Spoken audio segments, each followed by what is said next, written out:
কথা বলছি যে আপনার প্রেম জীবন এবং আমরা যখন ক্যামেরা সেট করছি বেশ কিছু সমস্যা হলো, সেটা হচ্ছে আপনার সিকিউরিটি গার্ডদেরকে নিয়ে, এবং আপনার সঙ্গে থাকতে হবে তাকেও প্রেম করতে গেলে সিকিউরিটি গার্ডকে নিয়ে যাওয়া হবে।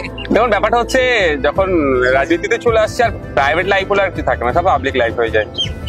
আমার ক্ষেত্রে প্রযোজ্য না, অন্যান্য যারা আপনার কিন্তু ব্যক্তিগত জীবন আছে, আপনাকে জীবনেও ফোনে পাওয়া যায় না একবার, এবং কোন নাম্বার আপনি ব্যবহার করেন জানি না, যে কখনোই আপনাকে ফোনে পাওয়া যায় না একবারে। ফোন আপনি করলে পিক আপ হয়তো অন্য কেউ করে, আমি সবসময় হয়ে উঠতে পারে না, আমার কিন্তু পিক আপ করার চেষ্টা হয় যাতে যে কেউ ফোন করলে অসুবিধা না হয়। আর এই সিকিউরিটির কথা এটা বলছে, এটা ব্যাপারটা হচ্ছে প্রত্যেকের ক্ষেত্রে নিরাপত্তা রক্ষী আমার যেটা নিয়ে হচ্ছে, আমি তো আবার কোর্টের মাধ্যমে নিয়েছি, ফলে এই যে এজেন্সি আছে আপনি যেটা বললেন যে CISF board, central police force যেটা আছে এদের, বা সেন্ট্রাল সিকিউরিটি ইন্ডাস্ট্রিয়াল ফোর্স যেটা সিআইএসএ, তো আপনার এদের আমার প্রতি এদের আরেকটু বেশি, কারণ আমি কোর্ট থেকে নিয়েছি। আচ্ছা আচ্ছা আচ্ছা আচ্ছা, আমি এই বিষয়টাই জানতে চাইবো। আপনি বললেন যে ব্যক্তিগত জীবন স্বাভাবিকভাবে রাজনীতিবিদদের, মানে রাজনীতিক যারা রয়েছে তাদের ব্যক্তিগত জীবন সেই অর্থে থাকে না, এবং তাদের ব্যক্তিগত বিষয় নিয়েও মিডিয়া, সাধারণ মানুষ অত্যন্ত এক্সাইটেড থাকে, বা স্বাভাবিকভাবেই মানে তারা হচ্ছে পাবলিক ফিগার যেটা বলা হয়।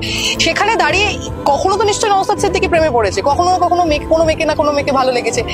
এই ব্যক্তিগত জীবন থেকে প্রেম জীবনটাকে আলাদা করে রাখবেন কি করে? না দেখুন, ব্যাপারটা হচ্ছে প্রেমে পড়া শুধু মেয়েদের প্রতি, বা এখন তো সব মানে বিপরীত লিঙ্গের প্রতি, এটা না, অন্যান্য জিনিসের প্রতি প্রেমে পড়া। যেন আমি যখন পড়াশোনা করতাম, পড়াশোনার প্রতি ছিল, খেলা যখন আমি নিশ্চিতভাবে আপনি জানেন আমার একটা পরিচয় আছে, আমি ভলিবল প্লেয়ারও ছিলাম, আমি ন্যাশনাল লেভেল ভলিবল খেলেছি, এটা ইউনিভার্সিটি খেলেছি, রিজিয়ন চ্যাম্পিয়নশিপ খেলেছি, অল ইন্ডিয়া চ্যাম্পিয়নশিপ খেলেছি। মানে আপনার এই ফ্যান্ডম বিষয়টা স্কুল লাইফ থেকেই ছিল, আপনার যে ফ্যান, এই আপনার সঙ্গে সেলফি তুলতে চাওয়া, এগুলো প্রথম থেকেই ছিল। আমার যে বাড়ির যে বাড়ি থেকে আমরা বিলং করছি, সেই বাড়ির একটা ঐতিহ্যশালী পরিবার আমরা, সেক্ষেত্রে একটা আছেই। তো ব্যাপারটা হচ্ছে যে আমি মনে করি প্রেম মানে শুধু বিপরীত লিঙ্গের কারোর সাথে হবে এটাও ব্যাপার নয়। প্রেম আপনি প্রাকৃতির সাথে করতে পারেন, আপনি কারো দেবেন মানে প্রেম ভালোবাসা কোথায় কি পাহাড়ের দিকে একটু যাওয়া, কারো আছে।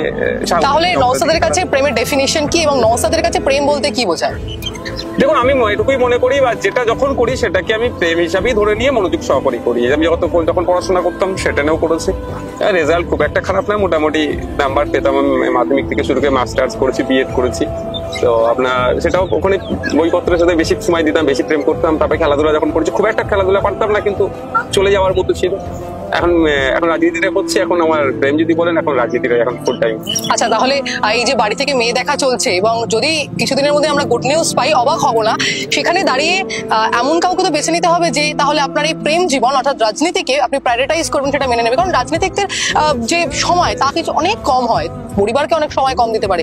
সেই অভিযোগগুলো অর্থাৎ স্বামী হিসেবে নওশাদ সিদ্দিকী নিজেকে কত স্কোর দেবে বা কিভাবে নিজেকে গুছিয়ে নেবে? দেখো আমি তো এখনো কারো স্বামী হতে পারিনি, আপনি যে আপনার কথা অনুযায়ী এখন স্কোর আমি কিভাবে দেবো? আচ্ছা, মানে যখন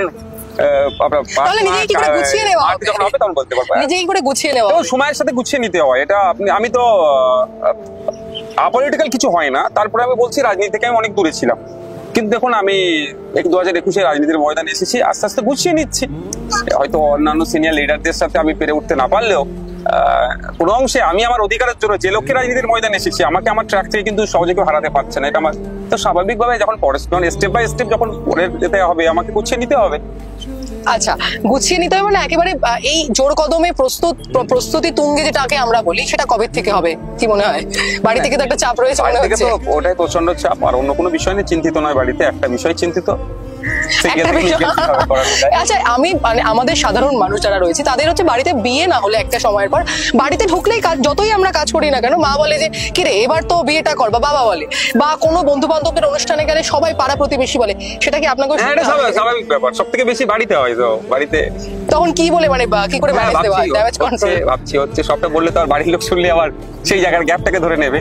আচ্ছা, সত্যি কি নওশাদ কখনো প্রেম করেনি, মানে কখনো প্রেমে পড়েনি, নাকি সেটা এই মিডিয়ার সামনে বলা যাবে না? না, ওরকম ব্যাপার না। আমি বললাম যে মানে যখন আমি যেটা করতাম না, আমার ফোকাসটা সেখানেই রাখতাম না, ওখানে ফোকাস আমি মানে জীবনে কোনো মেয়ে আসেনি? না না, ওরকম ভাবে নয়। তবে একটা জিনিস আমি বলতে পারি, এই পৃথিবীতে আচ্ছা, আমরা কথা বলতে বলতে আমাদের রচা চলে এসছে। আমি বলবো আমার টিমকে একটু রচাটা দিয়ে দিতে, কারণ কথা বলতে বলতে গলা শুকিয়ে যাবে, এবং পরন্ত বিকেলে এই রচাটা আচ্ছা পেয়ে গেছেন। তো ভালোবাসা ছাড়া পৃথিবীতে কেউ নেই। ভালোবাসাটা আপনি যেভাবে নিতে চাইবেন, কেউ ভাই ভাই ভালোবাসা, কেউ দিদি ভাইয়ের ভালোবাসা, কেউ বিপরীত লিঙ্গের প্রতি ভালোবাসা থাকতে, স্বামী স্ত্রীর মধ্যে ভালোবাসা, ছেলে বাবা ছেলের ভালোবাসা, মা বেটির ভালোবাসা থাকতেই পারে, এটা স্বাভাবিক ব্যাপার। এবং কোন বিষয় দিয়ে কোনো মেয়ে নওশাদের মন কাটতে পারে, রান্না করে কিংবা ভালো গান করে কিংবা ভালো কবিতা বলে? দেখুন, আমি শুরুতেই বললাম আমি খেতে ভালোবাসি, এটা তো মানে যারা ট্রাই করতে চাইছেন তারা কিন্তু এবং খাওয়াতেও ভালোবাসি মানুষকে। আমি যখন হয়তো কোনো আমার একটা খারাপ গুণ কি ভালো গুণ বলতে পারবো না, আমি যখন খাওয়া দাওয়া করি আমার সাথে আমার সিকিউরিটি থেকে শুরু করে আমার ড্রাইভার থেকে শুরু করে আমি একসাথেই খাওয়ার চেষ্টা করি, আমি একসাথেই খাই। এবং স্টার হোটেলে গেলেও আমি একসাথে খাই, অনেক সময় ফুটপাতে দাঁড়িয়ে আমি ফুটপাতে যারা যে শুধু আমি একজন সাংবাদিকের সঙ্গে আলোচনা করছিলাম এবং সে বললেন যে আপনাকে লালবাজার চত্বরে তিনি একদিন বাসে দেখেছেন এবং এটা আপনি বিধায়ক হওয়ার পরে। এটা কি সত্যি কথা? মানে হুট করে বাসে উঠে যান, এখন আপনি বলছেন যে সিকিউরিটি ছাড়া আপনি মানে কোথাও যাওয়ার সমস্যা হচ্ছে, সিকিউরিটিটা আমার থাকার জন্য আমি সব জায়গায় মুভ করতে গেলে আগে থেকে মানে ইনফরমেশন দিতে হয়, সেটা নয়ডাতে যায়, নডিয়া থেকে বিভিন্ন জায়গায় যেটা সিস্টেম আছে, সিস্টেমের মধ্যে আমি এখন দিচ্ছি। নাহলে যখন নতুন বিধায়ক হয়েছিলাম একদম বাসে ট্রেনে আমি ঘুরেছি, বাসে এই জন্য ঘুরেছিলাম। তখন সন্ধ্যার সময় বাসে উঠেছিলাম, ওখান থেকে আমার বাড়িতে ফুরফুরা শরীফে আমি বাস ধরে আপনার হাওড়া স্টেশন থেকে ট্রেনে বারুইপাড়া, ওখান থেকে এই জন্যই আমি ফিল করতে যে বাস কি পরিস্থিতি। মিস করেন না দিনগুলো? হ্যাঁ, অবশ্যই। তো আজকে আমার ইচ্ছা আছে, যখন আমরা এখন একটা ইচ্ছা যেটা কি গঙ্গা নিচে দিয়ে যে মেট্রো গিয়েছে, এখনো চড়া হয়নি, ওটা ইচ্ছা আছে একবার চড়তে হবে।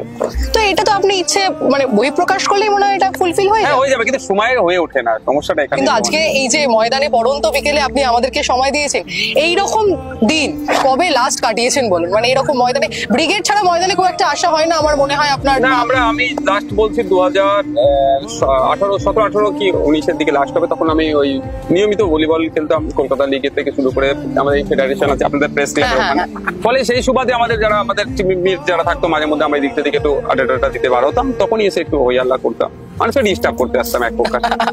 আমাদের ব্যাচে সব থাকতাম আমরা, ফলে একটু ডিস্টার্ব করতে বার হতাম। আমরা এরকম ছোটবেলায় অনেকেই ফেস করেছি যে কোনো বন্ধু প্রেম করছে এবং তাকে বৌদি বলে ডাকা, ওটা তো আমরা সিদ্ধ করছিলাম এবং তার কাছে খাওয়া, নালে বাড়িতে বলে দেবো এ করবো, ওগুলো র্যাগিং করতেন একদম। আর এই ছোটবেলার দিনগুলো কতটা মিস করেন? প্রচন্ড। যত দিন যাচ্ছে যেন মনে হচ্ছে যেগুলো ফেলে এসেছি সেগুলো মানে যত এগিয়ে যাচ্ছে যেন মনে হচ্ছে আমরা খারাপের দিকে এগিয়ে যাচ্ছি।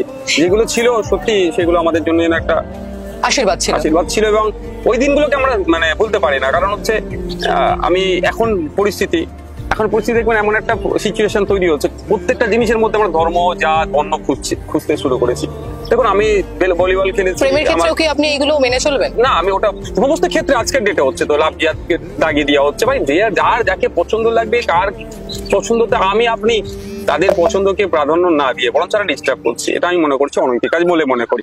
যাক, সে বিষয়ে না গিয়ে বলছি, আমি যেহেতু খেলাধুলা করেছি, তো আমার ম্যাক্সিমাম যারা প্লেয়ার্স যারা ছিল স্বাভাবিকভাবে তারা সংখ্যাগুরু সমাজের, কিন্তু আমরা একবারের জন্য তখন ফিল করিনি যে ও সংখ্যাগুরু আমি সংখ্যালঘু, একবারের জন্য ফিল হয়নি। বরঞ্চ আমরা আমাদের একে অপরের প্রতি মানে এত ভালোবাসা দিয়ে আমরা আমাদেরকে ঘিরে রাখতাম মানে পরস্পরের প্রতি, আমাদের ওগুলো কোনো সময়ের জন্য মনে আসেনি।